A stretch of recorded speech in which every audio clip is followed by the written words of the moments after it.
Vamos a dar inicio a la segunda parte de abordaje de lesiones con efecto de masa. Y pues bueno, te recuerdo suscribirte al canal, darle me gusta. Y siempre lo estaré repitiendo porque en todos lados lo escucho. Pero bueno, espero que sea de utilidad para ti esta clase. A todos los que han continuado siguiendo esta plática, pues bueno, les agradezco su participación. Vamos a seguir con el abordaje de lesiones con efecto de masa.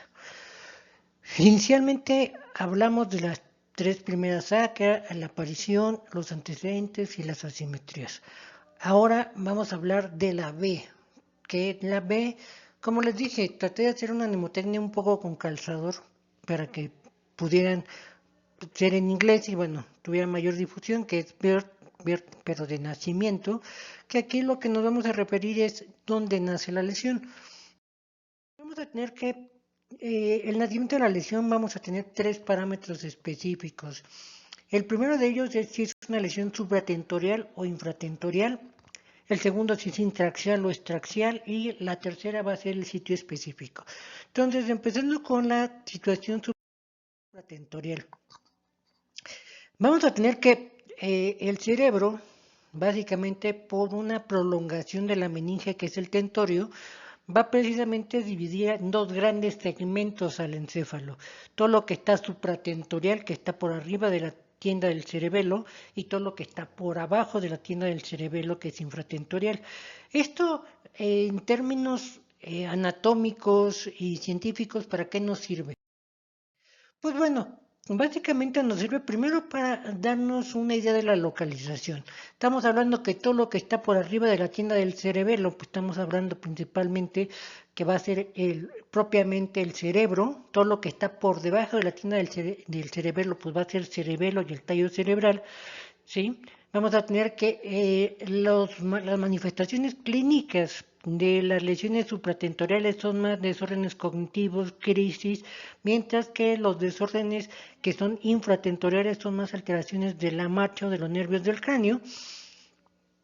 Aquí también se dice que es por la complejidad, aunque sí quisiera citar mucho, y digo, yo no soy neurocirujano, pero eh, eh, he visto precisamente la complejidad que puede tener la fosa posterior. La fosa posterior, sobre todo en gente joven, es muy lábil y puede complicarse fácilmente si no se tiene experiencia. Y aunque aquí en este rubro se pone más como que es más complicada la cirugía supratentorial, yo pensaría que a la infratentorial hay que darle mucho respeto, ya que es un área que por la poca distensibilidad que tiene se puede complicar muy fácilmente, ¿sí? Entonces, clínicamente o dentro de las etiologías, la parte supratentorial puede tener múltiples orígenes y en el caso de la infratentorial, pues bueno, buscamos más desórdenes motores. Pero algo que también me gustaría citar es que los estudios de imagen tienen una buena visibilidad desde el punto de vista supratentorial. Infratentorial, la fosa posterior siempre ha sido difícil evaluarla por estudios de tomografía, sobre todo tomando en cuenta la base del cráneo, el hueso, que puede dar mucho artefacto, por lo cual la fosa posterior puede ser muy traicionera y puede ser difícil de interpretarla por tomografía, y cuando se tiene datos infratentoriales y se cuenta con un estudio de imagen y no hay una buena correlación, sí hay que rascarla un poquito más porque la fosa posterior suele ser difícil de evaluar por estudios de tomografía. Y otra de las situaciones importantes de por qué dividirlos es que la gran mayoría de la patología tumoral va a ser supratentorial, ¿sí? En el caso de los niños es al revés, ¿sí? Los niños es más infratentorial que supratentorial, pero en adultos la gran mayoría de las lesiones tumorales van a ser supratentoriales, es decir, arriba de la tienda del cerebelo. No quiere decir que no exista lesiones en el cerebelo o en el tallo cerebral, pero es de menor frecuencia. Se dice que es un 80-20.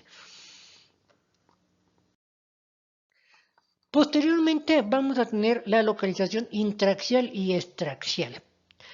Aquí vamos a tener que, ¿para qué nos sirve este tipo de localización? Bueno, esta localización es muy útil porque esta también nos hablará de la complejidad que tiene la lesión.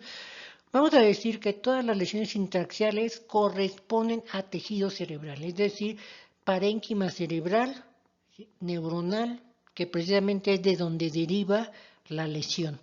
Y extraxial quiere decir que es todo aquello que recubre el encéfalo, ¿sí? Entonces estamos hablando de la meninge, del cráneo, del hueso, de las cisternas de los ventrículos. Entonces, esto, por principio de cuentas, es un recordatorio. Aquí podemos ver precisamente dos lesiones, una intraxial y otra extraxial. Y pues bueno, básicamente si nosotros nos vamos a un recordatorio anatómico, vamos a tener que aquí en gris vemos precisamente al encéfalo, ¿sí? Pero entre el encéfalo y esta línea negra que va a ser la meninge, va a haber líquido cefalorraquídeo y vasos sanguíneos, ¿sí? Entonces, todo aquello que se deriva precisamente de la meninge, de aquí del líquido, de los vasos sanguíneos, obviamente va a tener un espacio entre la meninge y el cerebro, que esto es algo importante precisamente para los datos por imagen. Vamos a tener que si nosotros tuviéramos una lesión precisamente que nace en la meninge, que va a desplazar la meninge, también va a desplazar al mismo tiempo los vasos sanguíneos y el líquido cefalorraquídeo, que estos son hallazgos que son particularmente útiles para distinguir las lesiones, ¿sí? Entonces, básicamente, una de las características fundamentales de por qué dividir así las lesiones es que una lesión extraxial normalmente va a deformar. Aquí podemos ver esta imagen de este balón pegándole a esta persona cómo se deforma la cara, pero estructuralmente la cara sigue estando normal. Simple y sencillamente el balón está desplazando la cara. Y es muy diferente a tener una lesión que deforme completamente la cara. Entonces, esto es lo que sucede con las lesiones intraxiales y extraxiales. La lesión extraxial va precisamente a desplazar el tejido cerebral y mientras que la intraxial lo va a deformar. Que esto en términos prácticos, desde el punto de vista quirúrgico, obviamente una lesión intraxial tiene más riesgo de tener una secuela que una lesión extraxial. Obviamente las técnicas neuroquirúrgicas han mejorado para que precisamente este tipo de situaciones no sucedan, pero digamos que de ahí la importancia de dividir este tipo de lesiones, porque ya desde el punto de vista de la complejidad podemos estar hablando qué lesión puede ser más compleja una que otra. Entonces, para poder saber si es una lesión intraxial o extraxial, existen criterios definitorios y sugestivos. Los criterios definitorios van a ser todos aquellos criterios que con la presencia de uno solo se hace diagnóstico de una lesión extraxial. Sugestivos, obviamente, que no dan el diagnóstico, pero que lo sugieren. Y vamos a tener que de aquí, para tener que una lesión es extraxial, los criterios definitorios, pues básicamente van a ser 4. Vamos a tener primero la hendidura del líquido cefalorraquídeo. Y como les mencionaba en la diapositiva pasada, vamos a tener que si una lesión nace del exterior y avienta el cerebro, al mismo tiempo que avienta el cerebro, también avienta el líquido cefalorraquídeo y ya se lleva los vasos sanguíneos. Entonces, esto nos va a permitir tener una imagen que aquí está, se las ilustro, que es precisamente una línea de líquido cefalorraquídeo entre el parénquima y el tumor, ¿sí? Entonces aquí pueden verla, esta línea de líquido cefalorraquídeo, ¿sí? Porque como tal la lesión no está naciendo propiamente del encéfalo, sino hacia de fuera, lo avienta y precisamente avienta consigo mismo el líquido cefalorraquídeo, y tener este hallazgo pues es un criterio definitorio de que una lesión es extraxial. El segundo, este particularmente, bueno, aquí está descrito, que es el signo de la garra. eh, Puede haber peculiaridades y controversias en este tipo de signo. Digo, ustedes si lo revisan, el signo de la garra, bueno, particularmente se refiere a los ángulos. Si ustedes ven aquí esta lesión extraxial, vemos cómo el parénquima se va moldando a la lesión, pero vemos que los ángulos precisamente del tejido afectado están exteriores a la masa, que esto lo que quiere decir es precisamente que la masa nace de fuera, ¿sí? Por eso es que no involucra precisamente los ángulos, no los toca. o digamos que la masa no está en contacto con los ángulos, y hay algunos que ponen y dicen que este es el signo, o hay otros que ponen que el signo es precisamente que la masa precisamente tenga contacto con los ángulos del tejido involucrado, para precisamente decir que es el signo de la garra. Pero básicamente lo que aquí nos está traduciendo es precisamente el comportamiento que tiene el tejido desplazado. El tejido desplazado, pues obviamente los ángulos que se forman alrededor de la lesión no tienen contacto con la lesión propiamente dicha, y los que están o los que nacen propiamente del parénquima sí tienen, el ángulo tiene contacto directo con la lesión. Entonces, esto es precisamente lo que se escribe aquí, precisamente tratando de ilustrar un poquito este hallazgo. Precisamente vemos cómo en términos estrictos el ángulo es exterior, ya que la masa no está naciendo propiamente del parénquima. El tercer hallazgo y es que tengamos algún vaso sanguíneo interpuesto entre el tejido y el tumor. Entonces, nuevamente, este es exactamente igual que el signo de la hendidura del líquido cefalorraquídeo. Vamos a tener que cuando tenemos un vaso interpuesto entre la lesión y el parénquima, también es un signo definitorio. Aquí se los ilustro. Aquí podemos ver precisamente los defectos de vacío que existen entre el parénquima y el tumor. Entonces, esto también es un signo definitorio para decir que una lesión es extraxial. Y por último, que pues, particularmente es muy complicado de ver, y es que se vea la meninge entre la lesión y entre el parénquima y el tumor, se vea la meninge. Aquí, por ejemplo, podemos ver precisamente cómo se pinta completamente la meninge, y vemos la lesión, la meninge y el parénquima. Este tipo de hallazgo pues realmente es muy poco frecuente, aunque es muy ilustrativo en este tipo de padecimiento. Este es un linfoma dural y pues bueno, como se podrán dar cuenta, sí se ve precisamente completamente delineada la meninge, pero este es particularmente muy extraño de ver. En otras ocasiones vamos a enfrentarnos a situaciones donde los signos definitorios no están presentes o nos queda duda. Entonces hay algunos otros elementos que nos pueden sugerir precisamente el nacimiento de la lesión, y vamos a tener que, van a ser básicamente 4 hallazgos. El primero de ellos es tener una base de sustentación ancha, generalmente porque son lesiones que nacen de la meninge, entonces tienen una implantación ancha. Segundo, que puedan tener cambios óseos. Esto es debido a que la gran mayoría de las lesiones de esta naturaleza suelen tener lento crecimiento, no es una regla, pero eso permite que haya una remodelación del hueso, y precisamente eso se puede ver a través de imagen.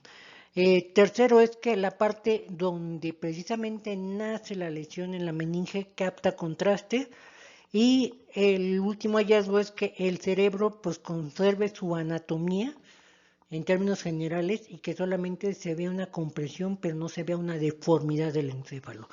Este tipo de hallazgos nos ayudan a sospechar que una lesión es extraxial, pero obviamente los definitorios, si están presentes con uno que esté presente, nos confirma el diagnóstico que es una lesión extraxial. Esta es la experiencia que tenemos de nuestra base. Aquí analizamos 3.400 pacientes y tenemos que de los hallazgos definitorios que encontramos, pues vamos a tener que la hendidura del líquido cefalorraquídeo se ve en un 80%. Tenemos que esto fue una base de 3.400 pacientes. Y el segundo dato definitorio más frecuente fueron los vasos interpuestos, que se presentó en un 50%. Y de los cambios precisamente sugestivos, la base de implantación ancha, que se vio en el 85%. Y estos son hallazgos no publicados, que esperemos ya dentro de poco poderlos publicar, pero este es el hallazgo de 3.400 imágenes extraxiales y de los signos que encontramos por imagen. Ahora, viene el último punto de la B de nacimiento, que es el nacimiento específico, ¿sí? ¿A qué nos referimos con el nacimiento específico? Es específico, bueno, es decir, de dónde nace peculiarmente la lesión. Cuando abordamos cualquier tipo de lesión con efecto de masa, hay que ser muy cuidadosos porque un solo corte no nos permite definir absolutamente nada. Aquí, por ejemplo, vamos a hablar de la forma como evaluarlas por sitio específico. Por ejemplo, aquí vemos una lesión que se ve en los dos hemisferios. Lo primero que pensaríamos es que es una lesión que ha invadido los dos hemisferios, ¿sí? Que eso en términos pronósticos pensaríamos que es una lesión que está diseminada y que es muy extensa. Pero las lesiones de la línea media pueden ser muy engañosas. Aquí mostramos dos imágenes que pareciera que están los dos hemisferios, pero la realidad es que esta imagen puede ser que venga del ventrículo, del cuerpo calloso, que pueda ser parasagital, que venga de la hipófisis o que venga de la base del cráneo, y por eso tiene ese comportamiento bilateral, por lo cual el abordaje por sitio específico también nos permite identificar lesiones tumorales. Y aquí vamos precisamente a presentarles este ejemplo. Si nosotros vemos la imagen, pues es una imagen que se ve bilateral, pero si nosotros pasamos el video,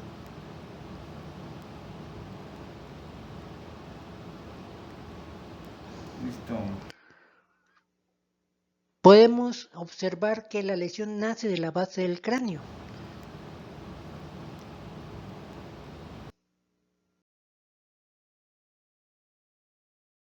Entonces, esta imagen vista así a simple vista puede ser intraventricular, parasagital de la hipófisis, pero bueno, esta proviene de la base del cráneo, por lo cual el nacimiento, si es intra o extraxial, es importante, pero también el sitio específico de donde nace la lesión nos permite también conocer la etiología.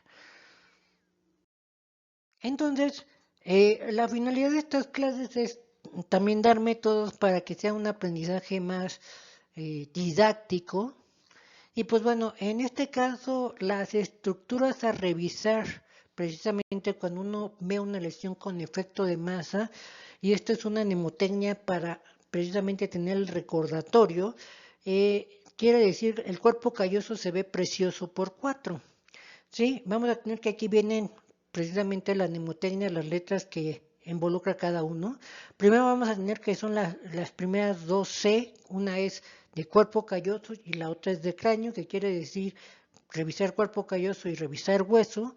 La S es una S por 4 porque son 4 estructuras con S que hay que revisar, la sustancia gris, la sustancia blanca, la región celular, incluyendo el seno cavernoso.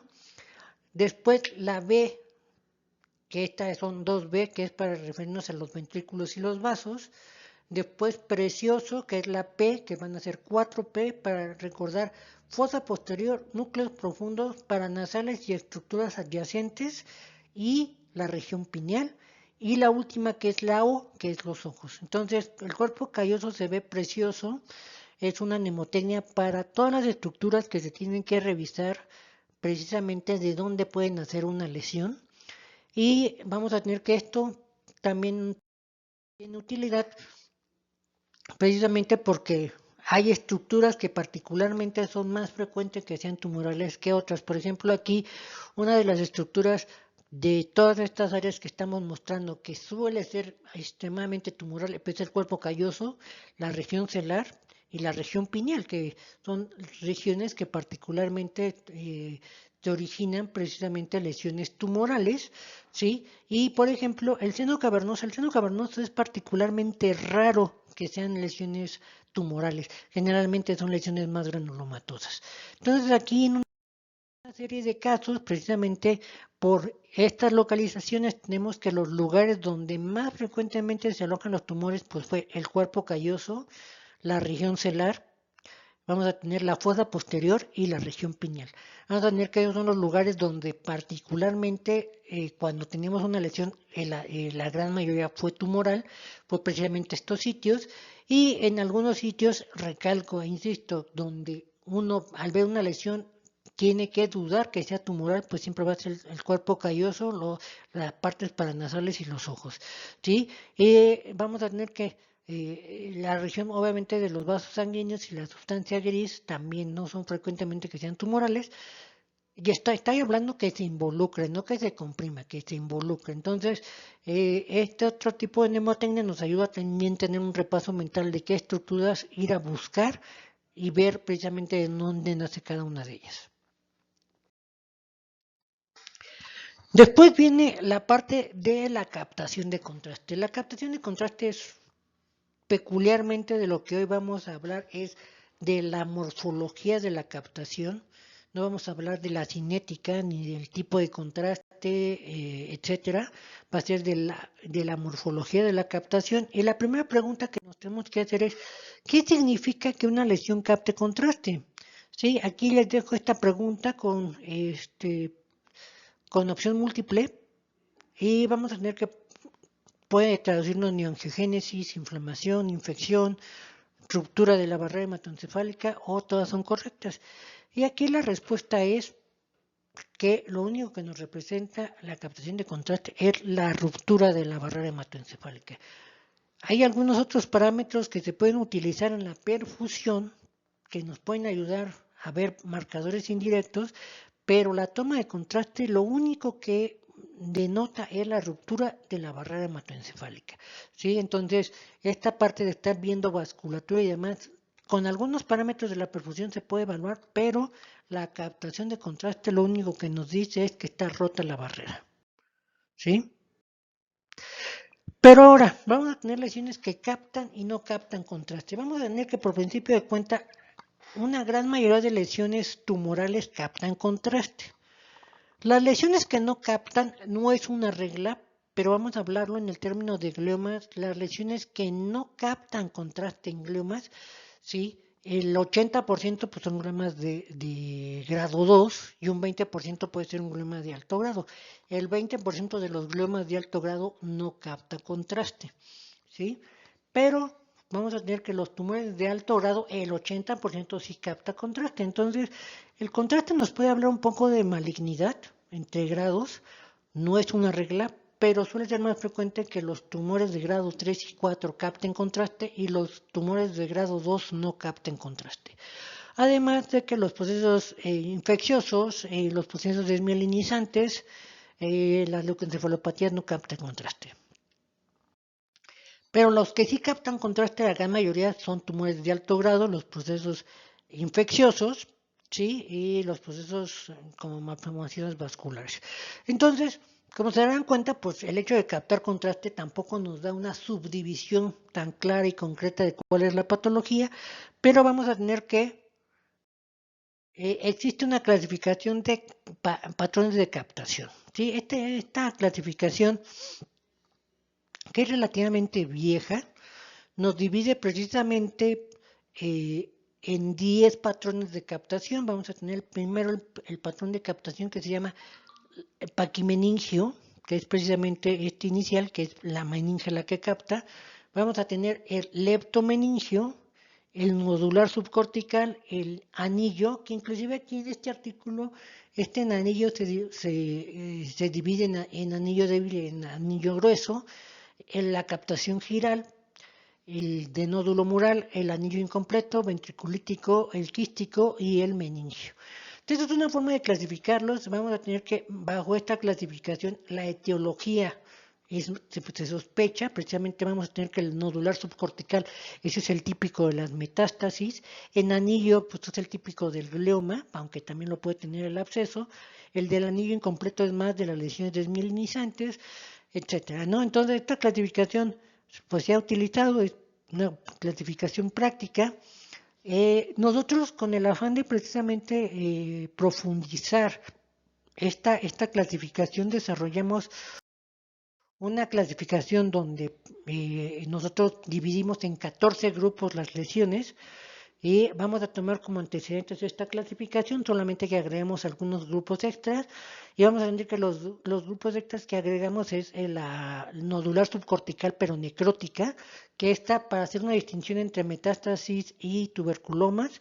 Vamos a tener que en panal de abejas, que estas son lesiones sólidas quísticas, que está particularmente para las lesiones de la línea media pineales, que eran más teratomas, y para las hipofisiaras, que eran más craniofaringiomas, en alas de mariposa, en bola de nieve, en serpentiforme o en bolsa de gusanos, que son como los parámetros extras que precisamente agrupamos a este tipo de lesiones, que las agregamos y buscamos la etiología. Este es un análisis de 634 pacientes y encontramos que los patrones de captación morfológicamente hablando que más correspondieron a tumores, vamos a tener que el paquimeningio y el leptomeningio lo más frecuente no fueron tumores, pero casi se fueron de la mano entre el infeccioso y el tumoral, entonces estos hay que tomarlos en cuenta. Vamos a tener que el nodular subcortical es muy frecuente de la enfermedad metastásica, el en anillo, muy frecuente de tumor primario, en panal de abejas, este fue muy frecuente para craniofaringioma y teratoma, el alas de mariposa también fue muy frecuente, el del nódulo mural también fue muy frecuente, el de bola de nieve también fue frecuente, y son los patrones que fueron más asociados a tumores. Los otros patrones fueron asociados, por ejemplo, el nodular subcortical necrótico más a procesos infecciosos. Vamos a tener que el giral fue asociado más a problemas isquémicos. El serpentiforme o en bolsa de gusanos fue más vascular, el quístico fue más infeccioso, el ventriculítico fue más infeccioso, el anillo incompleto fue más precisamente desmielinizante. Entonces, esta clasificación, bueno, fue un análisis de 634 pacientes que estamos tratando de precisamente publicar dicha clasificación y la utilidad precisamente de la misma, de cuáles son los patrones de captación y su etiología, ¿no? Entonces, son 634 pacientes y pues bueno, recalcar que los patrones que pueden ser más difíciles de distinguir entre tumoral e infeccioso va a ser el paquimeningio y el leptomeningio, que esos en la frecuencia más o menos se van de la mano, pero definitivamente el que involucra el cuerpo calloso es muy frecuentemente que sea tumoral y el nodular subcortical muy frecuente que sea metastásico. Aquí tenemos precisamente un poquito de nuestros datos. No voy a entrar en más detalles porque esta es una información que aún no ha sido publicada y pues bueno, estamos precisamente trabajando en esto para la publicación y ahí viene precisamente la frecuencia de lesiones por su aspecto de imagen, su morfología y la causa.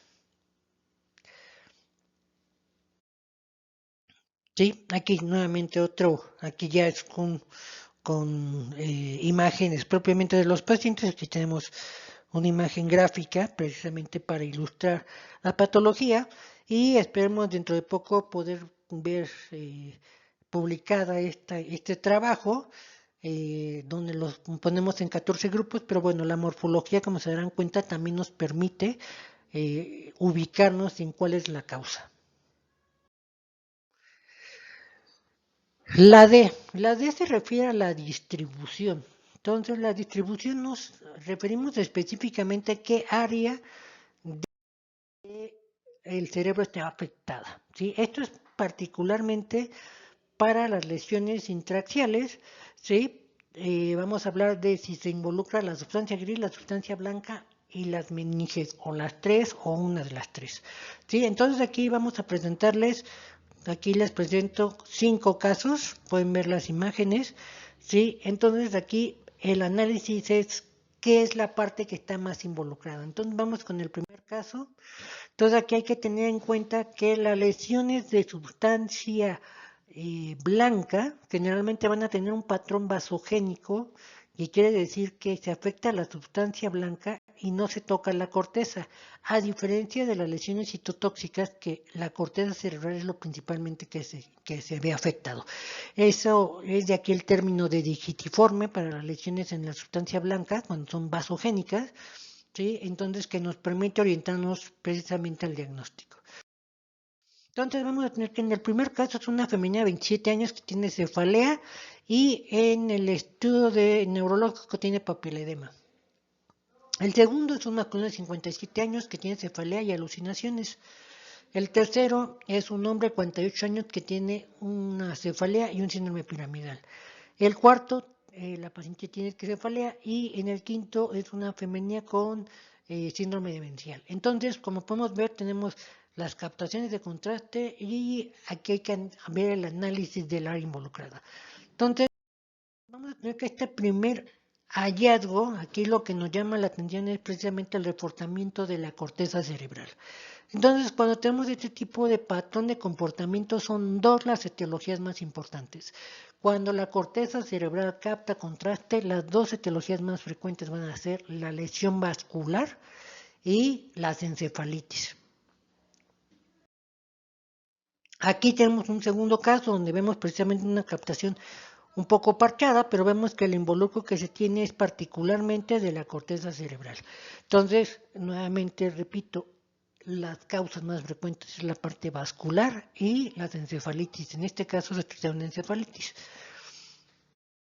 Tercero, aquí podemos ver precisamente que la sustancia blanca está involucrada, pero la sustancia blanca se mete, pero no agarra la corteza. O sea, quiere decir que la corteza cerebral está respetada y lo que se está abarcando es principalmente sustancia blanca, quiere decir que tiene un patrón vasogénico. Entonces, pues bueno, cuando son de esta naturaleza, dos, las etiologías, que es más un proceso de absceso o un proceso tumoral, pero esto no vamos a sospechar nunca que es un proceso vascular. ¿Sí? Entonces esta imagen parece un edema vasogénico que pudiera corresponder a una lesión tumoral. Aquí podemos ver que el espacio subaracnoideo, pues el líquido cefalorraquídeo se ve negro y a veces el espacio subaracnoideo se ve hiper, ¿sí? Porque tiene captación del medio de contraste y capta la meninge y podemos ver precisamente que el líquido cefalorraquídeo ya no es hipointenso, sino es hiper. Entonces estos son de los hallazgos que a veces son muy sutiles, pero precisamente hay que ver qué es lo que está involucrada, es la leptomeninge. Entonces, cuando tenemos en este contexto de la leptomeninge, los procesos infecciosos son los que principalmente tenemos que sospechar. Aquí, de igual manera, tenemos otra lesión que puede ser de la línea media, pero también vemos aquí la corteza cerebral que está respetada y lo que se está involucrando es la sustancia blanca. Esto quiere decir que precisamente tiene un comportamiento vasogénico y, por lo tanto, un proceso vascular o una encefalitis, pues difícilmente vamos a pensar. Pensamos que es algo vasogénico y volvemos a lo mismo, tumoral o infeccioso. Entonces vamos a tener que, como recordatorio, las lesiones que afectan la sustancia gris van a ser básicamente dos las causas principales, la vascular y las encefalitis. Los que afectan la sustancia blanca, pues aquí vamos a tener que el absceso, el tumor o las lesiones desmielinizantes son las más frecuentes. Y en el caso de la leptomeninge, cuando se afectan, ahí sí hay que pensar en tumorales o infecciosas, ¿sí? Entonces, sé que este abordaje no dice específicamente etiología, pero digamos que nos va reduciendo nuestras posibilidades. Entonces, de los casos presentados, el primero afectaba la corteza, era una trombosis venosa.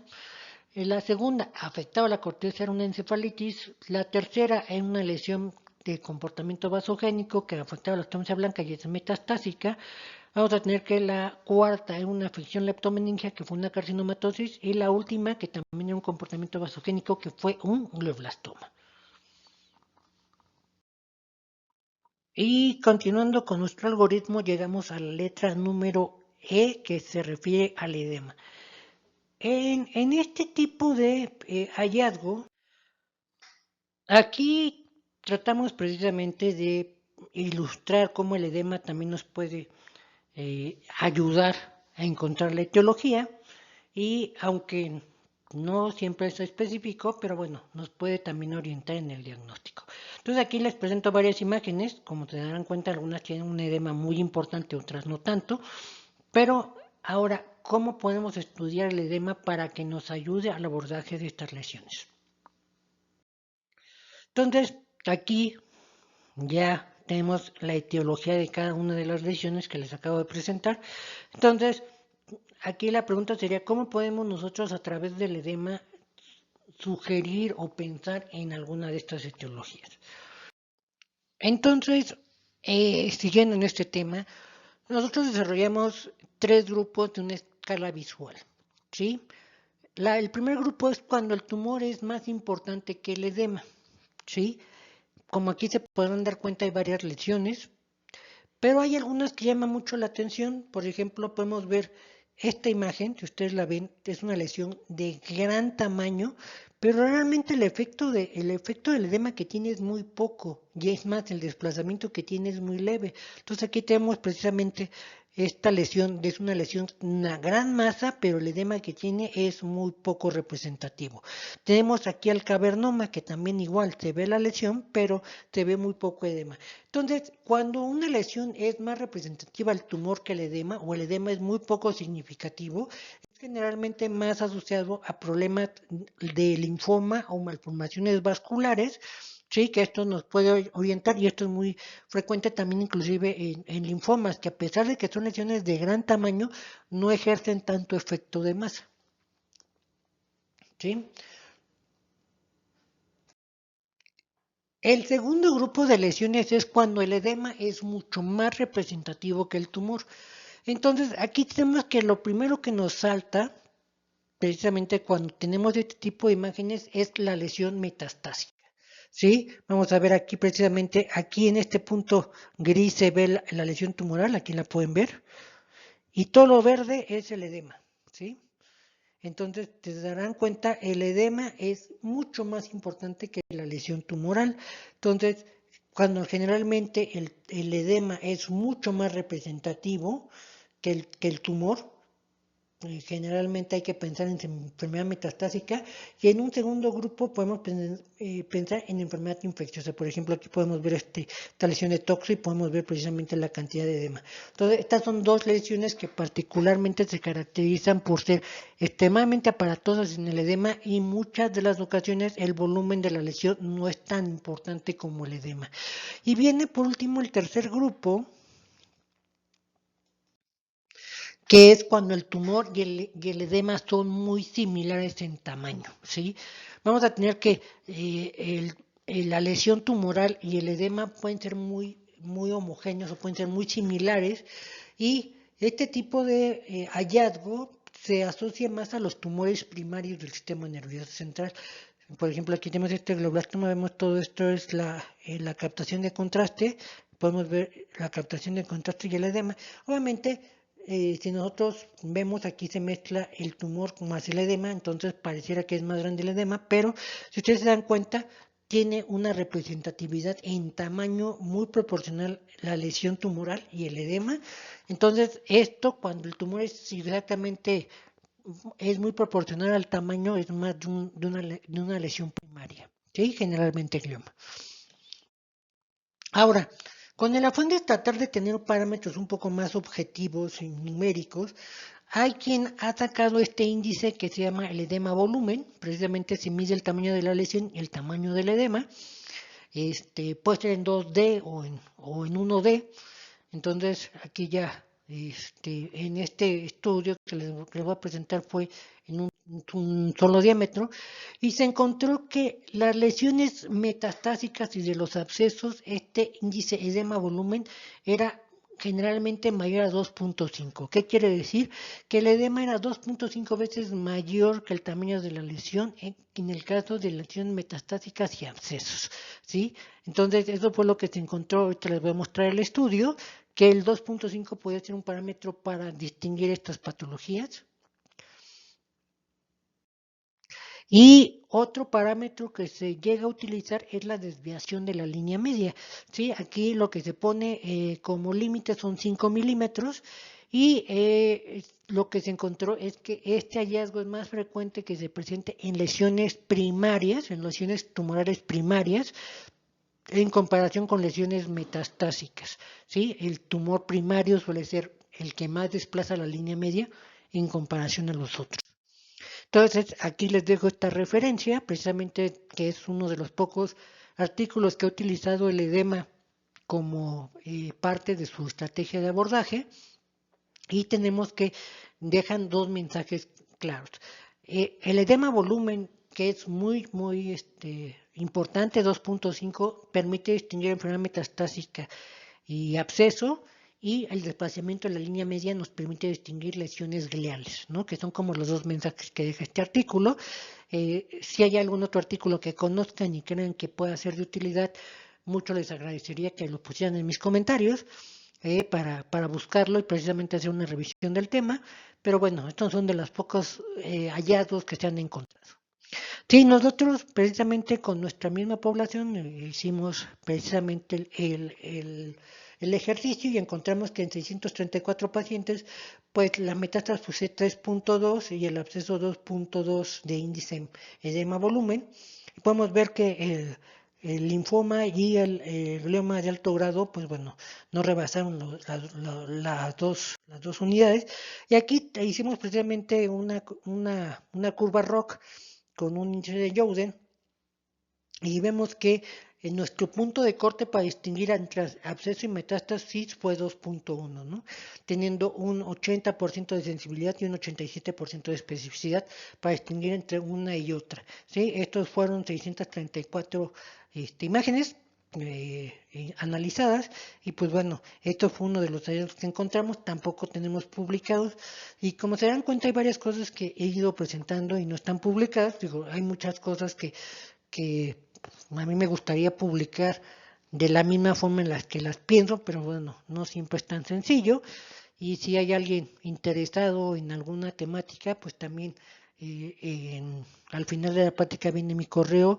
Si alguno quisiera participar, pues son bienvenidos, ¿sí? Porque hay mucho material que todavía es publicable y que está en vísperas de ser publicado.